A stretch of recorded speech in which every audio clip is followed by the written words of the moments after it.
Good morning Kashmir का live broadcast देख रहे हैं आप नाज़रीन। इस वक्त हमारे साथ मौजूद है अपनी पार्टी से जुनैद मट्टू साहब। जुनैद मट्टू साहब, खैर मकदम करते हैं आपका। Good morning Kashmir. Sir, assembly elections आ रहे हैं, क्या कुछ तैयारियां हैं अपनी पार्टी की तरफ से? हस्ब मामूल जो एक सियासी तंजीम की तैयारी होती है कि इंतखाबात के लिए तैयार होना, लोगों का एतमाद उनसे उसकी दरख्वास्त करना और अपना जो मंशूर है वो सामने रखना। हमारी भी वही कोशिश रहेगी कि हम भी कहीं पे अपना मंशूर सामने रखें और लोगों के एतमाद की दरख्वास्त करें। सर, अभी एक मैनिफेस्टो आपकी जानिब से, आपकी पार्टी की जानिब से सामने आया, जिसमें कई सारे वादे जो है लोगों से किए गए। क्या ये वादे कागजी रहेंगे या जब आप इंशाल्लाह जीत हासिल करेंगे उसके बाद ये इम्प्लीमेंट? हमारी नीयत है कि बिल्कुल कागजी ना रहे और मैनिफेस्टो में वादा बंद होना एक बहुत बड़ी बात होती है। Normally political parties generally avoid करती हैं ट्रिकी इश्यूज को, चैलेंजेस को मैनिफेस्टो में खुद को कमिट करना। हमने खुद को कमिट किया है, ये आपके पास भी है, लोगों के पास भी है। They can hold us accountable tomorrow. हमारी उम्मीद रहेगी कि हमारे पास वो मौका हो कि हम अपने वादों को पूरा कर सकें और निभा सकें। सर, अगर इस वक्त की बात करें, असेंबली इलेक्शंस सर पर है, हम कह सकते हैं कि आने वाले हैं असेंबली इलेक्शंस। ऐसे में आपकी पार्टी की बात अगर करें तो जितने भी कोर लीडर्स हैं वो ये पार्टी छोड़ के जा रहे हैं। क्या आपको लगता है कि ये आपकी पार्टी के लिए एक बहुत ही बड़ा डाउनफॉल बन सकता है? देखिए, कोर लीडर कोई नहीं होता है। एंड पे हर एक लीडर एक असेंबली सीट ही कंटेस्ट करता है। Every leader is the same, it depends on the people कि उसमें एतमाद होगा कि नहीं। Some of our senior leaders have chosen different ways, उसमें कोई शक नहीं है। उनको लगा होगा कि उनका पॉलिटिकल फ्यूचर बेटर सर्व्ड है कहीं पे।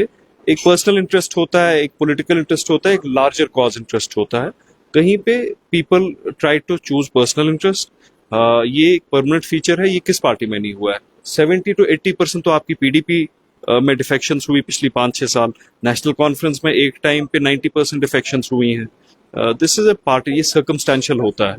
This is not to be taken seriously. Sir, Rahul Gandhi 2 रोजा दौरे पे आ रहा है। ऐसे में उन्होंने कहा है, क्योंकि उनकी जानिब से स्टेटमेंट सामने है जिसमें उन्होंने कहा कि जितनी भी अपोजिंग पार्टीज है मैं उनसे मिलूंगा, उनसे बात करूंगा। क्या आप उनसे मुलाकात करने वाले हैं? क्या अभी आपकी तरफ कोई ये नहीं आया है हमारे पास, उस पर कोई प्रपोजल नहीं आया है फॉर मीटिंग और some expression of interest from them. But हमारी पार्टी ने, our party has announced it, decided it that we will not align with any party, we will contest on our own. हमने एक कोशिश की थी कि एक कॉमन प्लेटफॉर्म सब मेन स्ट्रीम पार्टीज का बने इस इलेक्शन में। above and beyond our interests हम ही सैक्रिफाइस करते हैं उसमें।